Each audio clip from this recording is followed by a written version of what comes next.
Lebanon के एक सुरक्षा सूत्र ने कहा कि इजरायल की मोसाद जासूसी एजेंसी ने हिजबुल्लाह आतंकवादियों को निशाना बनाने के लिए कम से कम 5,000 पेजर के अंदर विस्फोटक लगाए थे। मंगलवार को लेबनान में हिजबुल्लाह सदस्यों द्वारा इस्तेमाल किए गए पेजर में एक साथ विस्फोट होने से कम 9 लोगों की मौत हो गई, जिसमें एक 8 वर्षीय लड़की भी शामिल है, और लगभग 3,000 लोग घायल हो गए। एक लेबनानी सुरक्षा सूत्र ने रॉयटर्स को बताया था कि उपकरणों के अंदर विस्फोटक कथित तौर पर इजरायल की जासूसी एजेंसी मोसाद द्वारा लगाए गए थे। हालांकि इजरायल ने विस्फोटों की जिम्मेदारी नहीं ली है। अमेरिका ने कहा कि पेजर के विस्फोट से पहले इजरायल ने रक्षा सचिव लॉयड ऑनेस्टिन को सूचित किया कि लेबनान में एक सैन्य अभियान होने वाला है, लेकिन कोई विवरण नहीं दिया। ईरान समर्थित हिजबुल्लाह ने इजरायल के खिलाफ जवाबी कार्रवाई करने की कसम खाई है। पिछले अक्टूबर में गाजा संघर्ष शुरू होने के बाद से दोनों पक्ष सीमा पार युद्ध में लगे हुए हैं। इस सप्ताह इलेक्ट्रॉनिक उपकरणों पर हुए हमले इजरायल द्वारा एक साथ अधिक से अधिक हिजबुल्लाह सदस्यों को निशाना बनाने के लिए महीनों तक चलने वाले अभियान की परिणति प्रतीत होते हैं।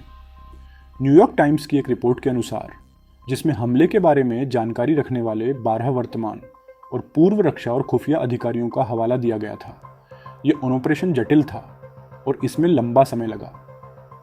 लेबनान के एक वरिष्ठ सुरक्षा सूत्र ने रॉयटर्स को बताया कि इजरायल की मोसाद जासूसी एजेंसी ने 5,000 पेजर के अंदर विस्फोटक लगाए थे, जिन्हें लेबनानी समूह हिजबुल्लाह ने महीनों पहले आयात किया था। पेजर ताइवान स्थित गोल्ड अपोलो के थे, लेकिन कंपनी ने कहा कि वह इन उपकरणों का निर्माण नहीं करती है। एक यूरोपीय फर्म ने उन्हें अपने ब्रांड नाम का उपयोग करने का अधिकार दिया।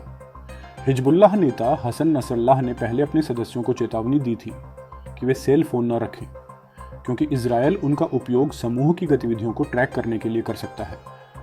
इसके परिणाम स्वरूप ईरान समर्थित आतंकवादी समूह संचार के लिए पेजर का उपयोग कर रहा है।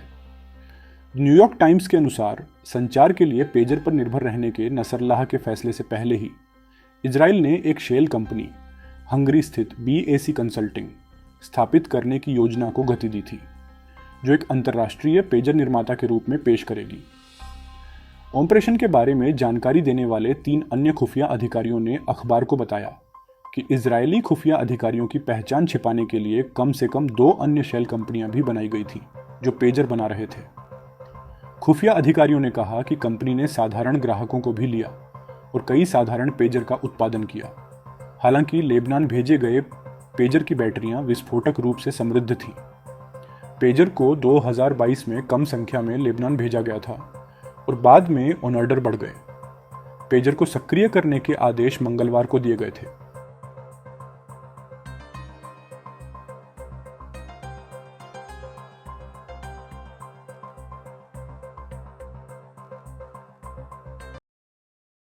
रोजाना ताज़ा खबरों के लिए हमारे चैनल को सब्सक्राइब करें।